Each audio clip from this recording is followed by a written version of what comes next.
Hi everyone, I hope you're having a good start to the week. I would like to do a book haul today. There is a precarious pile of books sitting on this table beside me. I would also like to have a quick chat with you before we dive into the books. This video is very kindly sponsored by Skillshare, which I'll talk about later. And then at the end of the video, we're going to make an apple pie, because why not just mix everything together? That's the kind of content I enjoy watching. That's what we're going to be doing today. Because I remembered in a reading vlog a week or so ago, I said I was going to go make an apple pie and that I would include it in a future reading vlog, and then I never did. So we're going to rectify that today. Before we talk about books, two things I wanted to quickly say. Number one, I want to film holiday gift guide really soon, in the next week at the latest, really, because we're all shopping earlier. So I would like to get those book recommendations out to you to be as helpful as possible. What I normally do at this time of year is do a Christmas gift guide and also a personal recommendation gift guide. I'm not sure if I'm going to do both, but I'm at least definitely going to do the personal book recommendation one. So if there's someone in your life who you would like to buy a book for over the holiday season, leave a comment down below saying, "Hi Jen, I would like to buy my mum a book. She enjoyed these books and she also likes embroidery," or whatever. And then I will make a video answering as many of those bookish requests as possible. I'm sorry if I can't get to all of them, because last time I think there were about 400, but I will do my best to answer as many as I possibly can in a video very soon. So that's the first thing. Leave your comments down below with your book recommendation requests. The other thing that I wanted to quickly mention is that, like I have done for the past 3 years, I am going to be doing a very casual form of Vlogmas over on Patreon again this year. Now, Vlogmas is where you tend to upload a video every day on the run up to Christmas. And tied up in Vlogmas is cozy content and reading vlogs if you're a booktuber, Christmas recipes and all of that stuff. So let me clarify, all of the cozy content, Christmas recipes, reading vlogs, all of that will be on here. All the usual content will be on this channel free for everybody to consume. That will be here. But the uploading a video every, in this case, weekday that I'm going to be doing is going to be over on Patreon. And that's not going to be reading vlogs or anything like that. They are videos that I do in one take. I sit down, normally at the webcam on my laptop, so it's super informal and casual, and I will speak on a topic that you've asked me to talk about or answer a series of questions, and that's just an extra bonus thing. So if you're interested in those small, very casual bonus videos and you would like to support this channel, Vlogmas is $2 for the entire month of December, and I will leave a link in the description box down below if you would like to go and check that out. There's also a book club over on Patreon, monthly dingbats and behind the scenes writing stuff. So there are other things over there. This is just an extra for December, but all of the usual content, including cozy Christmas reading vlogs, will be on this channel for anyone to consume. Let us dive into this stack of books here. Some of these are books that I've bought recently. Some of them are books that I have been sent for review. This one sounds really, I mean, they all sound really interesting, but this one I'm really intrigued by because I haven't ever read anything like it. This is a true crime book, but it's an old crime. This is from 1856. It's called The Dublin Railway Murder, the sensational true story of a Victorian murder mystery by Thomas Morris. This was a crime that took place in Dublin. A man called George Little, who was the chief cashier at a railway terminus, was found dead. He was in an office that's locked, apparently from the inside. Thousands of pounds in gold and silver were left untouched at the scene of the crime. Ireland's most experienced detective teamed up with some lawyers to try and solve the murder, and they couldn't. Members from Scotland Yard also came and attended, and they also couldn't solve the crime. 5 suspects are arrested, then released, with every step of the case followed by the press clamouring for answers. So this is all about the case, and then how it was hopefully solved. I hope that there is an answer. I assume that there must be, but this sounds fascinating. This is a proof copy, and it's coming out on the 11th of November. So by the time this goes up, it's coming out in a couple of days. So that's very exciting. Another proof copy that I have been sent is this book, which is coming out in January. And it's called The Fairy Tellers by Nicholas Jubber. And this is about little or lesser known folklorists of old who were forgotten in favour of people like Hans Christian Andersen and the Brothers Grimm. And this is about their lives and the tales that they collected and how they collected them. and I'm sure that you can guess that this is something that I would like to gobble up as soon as possible. It just sounds very exciting too. It says, from the Middle Ages to the birth of modern literature, these folklorists include a German apothecary's daughter, a Syrian youth running away from a career in the souk, and a Russian dissident embroiled in a plot to kill the Tsar. I mean, yeah, cool, sounds great. I've also been sent a finished copy of Things We Do Not Tell the People We Love, which has a beautiful cover by Huma Qureshi, and this is also out on the 11th of November. It's a collection of short stories. It says that it is about intimate relationships, misunderstandings between families, the silences between friends, and the dissonance between lovers. I bought myself a copy of this, which is Fear Naught, and it's about women who live on houseboats or who run houseboats, and I just have a particular fascination for the houseboat life. I think because of my friend Sarah, who runs a business called The Book Barge, which is a bookshop on a boat, which used to be in Lichfield and is now in France, and I'm just endlessly fascinated by it. I just think it's really, really cool. So I'm going to live vicariously through the people in this book. So it's just women writing about their houseboats. I mean, it's great. I have been wanting to make more reading vlogs where I try new literary magazines. So this is one of the ones that I want to include in one of those videos. And I will link a previous video where I've talked about other literary journals in the description box down below. I purchased 2 more fairy tale books for my collection. This one is by Petre Ispirescu, and it's a collection of Romanian fairy tales called The Girl Who Would Be King, which is one that I am familiar with, but there are other fairy tales in here as well. I also bought a collection of Yoruba fairy tales by Amos Tutuola. I've bought a few of his novels recently, which also use folk tales, but he also collected some folk tales by themselves, so I would like to read these too. This book, published by Pushkin in December, is one of my most anticipated books of the year. It's the first in a new crime series. It's being compared to Knives Out. It's by an author called Ruman, who is from Chennai, and this book is called A Will to Kill. So this is about a billionaire who is worried that he's going to be killed for inheritance reasons. So he has written 2 wills, and whichever one comes into, whichever one is used relies on how he dies or how he is killed, which will give a detective some indication of who may have murdered him if indeed he is murdered. So this takes place in his house, which is up in the Misty Mountains, and there is a landslide, which means that there is a limited number of suspects when he is obviously murdered, because this is a murder mystery. Hoping to read it over the Christmas holidays. We love some cozy crime over Christmas time, or at least I do. I picked up a copy of Kiran Millwood Hargrave's book, The Mercies, which I've been meaning to buy for ages. It's her first novel for adults, and I've loved her middle grade. This is based on a real life event. It's set in Norway in the 1600s in a place called Vardø, where all the men of the village died in a fishing accident, which meant that surrounding areas were suspicious of the women who lived there, and then witch trials ensue. It's about female friendship and queer love, and it sounds great, and I don't know why I haven't purchased it before now. I was sent a copy of this poetry collection called To a New Era by Joanna Fuhrman, whose poetry I have really enjoyed before. It's always hard to sum up poetry collections before you read it, but this quote on the back says, "You should read this for an infusion of satire, wit, and defiance as you grapple with our current version of everyday life." Speaking of Kiran, I also have her husband's new book, which has been sent to me. This is Wreck by Tom de Freston.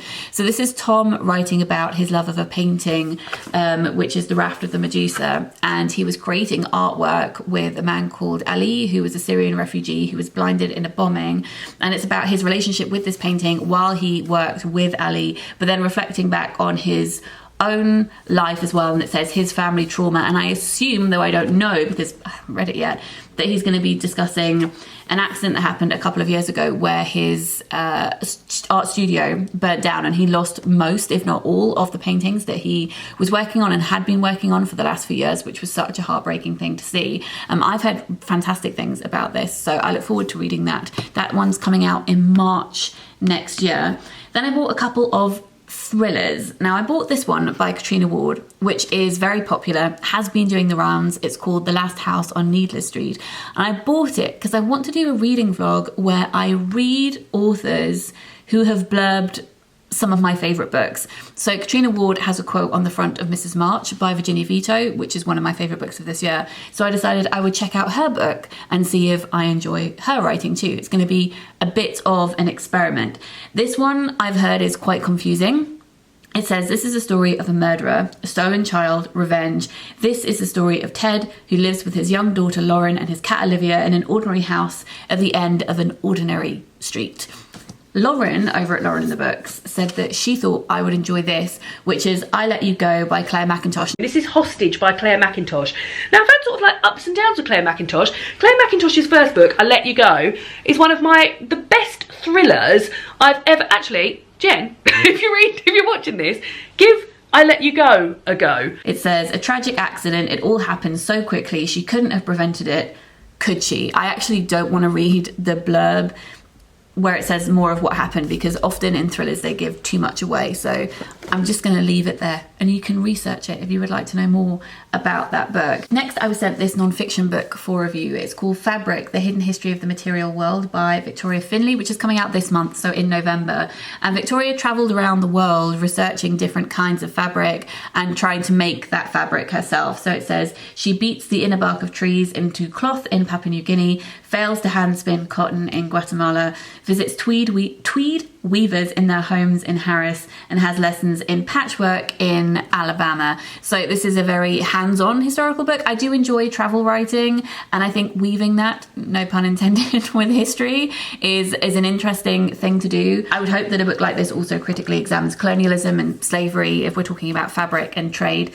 So this is one that is going on the non-fiction pile. I've also been sent this, which is a very early proof. So this is a bound proof. It doesn't have a blurb or anything yet, and I've been sent it more as an author than as a book reviewer because I've been asked if I can provide a quote for it in that capacity. So this is called The Seawomen by Chloe Timms, and it's coming out next year. This is about folklore. It's a novel, so it's about an island. It includes folklore, and it also has disability representation in it as well. So that sounds really intriguing. As you can see by the cover, which I don't know if it's the finished cover, it has a mermaid on the front, and we love some mermaid-inspired stories, so I'll talk about that once I have read it. Speaking of disability, this is Suture by Nic Brewer, which is a collection of short stories I've purchased that uses magical, realist imagery of bodily difference, and I'm very intrigued by that. So it says, to make her films, Eva must take out her eyes and use them as batteries. To make her art, Finn must cut open her chest and remove her lungs and heart.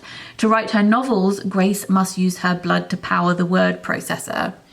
That just sounds delightful. Sign me up. Thank you.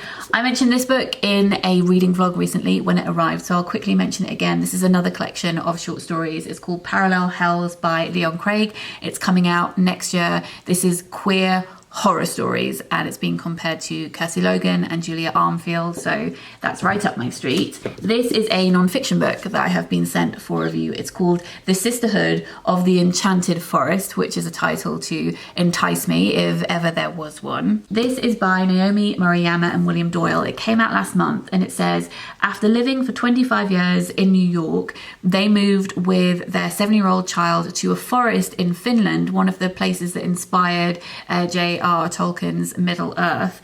It says that she entered a life-altering zone of tranquility, peace and beauty. The spiritual heart of the nation ranked the happiest country on earth among the world's most empowered women. This is about the community of women that she met and lives with there, who have taught her and her family how to be self-sufficient, how to pick certain herbs and mushrooms and cook them, and how to fish and build things.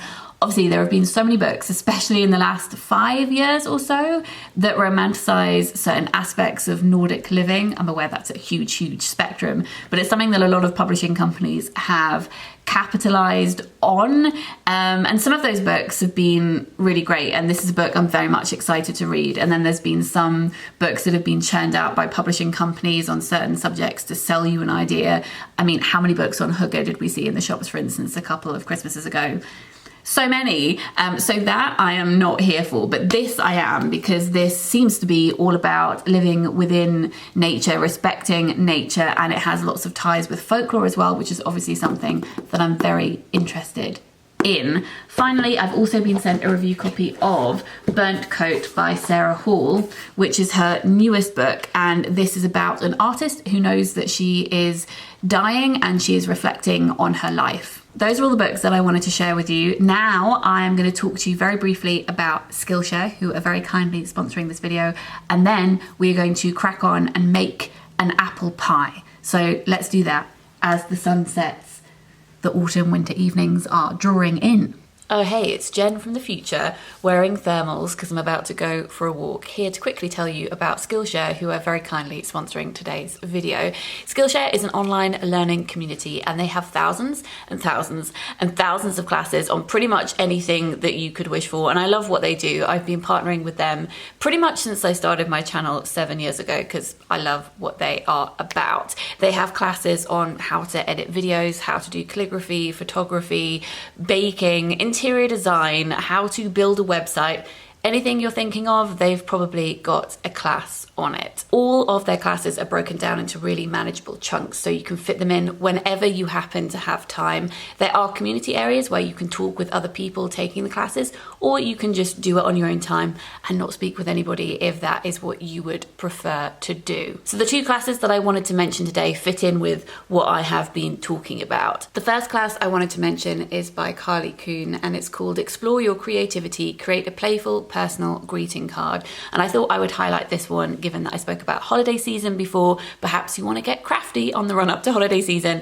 Last year, Mr. M and I made wallpaper. Wallpaper? No, we didn't. What am I talking about? We made our own wrapping paper, which was a lot of fun. And I'm thinking about making cards this year, perhaps. But she has lots of tips on how to create great cards in that class if you would like to go and check it out. The other class that I thought I would mention is by Umbra Ahmad, and it's called Baking Basics, Make Perfect Pastries Every Time. And I thought that I would mention this given that I'm going to show you how to make apple pie. If you're intrigued by baking, there are so many classes on Skillshare about baking, and all at different skill levels as well. And this one particularly looks at focaccia dough and how to do flavored focaccia, which is not something I've done actually. I've done plain focaccia before, which is very delicious, but I would like to up my game and try some flavored focaccia too. Skillshare have offered a link, and the first 1,000 of you to click on that link will get a month free of Skillshare. That's right at the top of the description box down below. Go and check them out. They're fantastic. Thank you very much to Skillshare for sponsoring this video. Let's now jump back to Past Me, who's going to show you how to make apple pie. I will write the recipe in the description box down below. The good thing about this for me is that the pie is already made and it's sitting in my fridge, so I think I'm going to go and have a slice myself.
Thanks so much for joining me for this video, and thanks again to Skillshare for sponsoring it. Don't forget to check out the link at the top of the description box. I would love to know if you are interested in any of the books that I have mentioned today. If you would like a book recommendation for the holiday gift guide, then leave that in a comment down below too. I hope you're all doing okay, and I'll speak to you very soon. Sending love. Bye.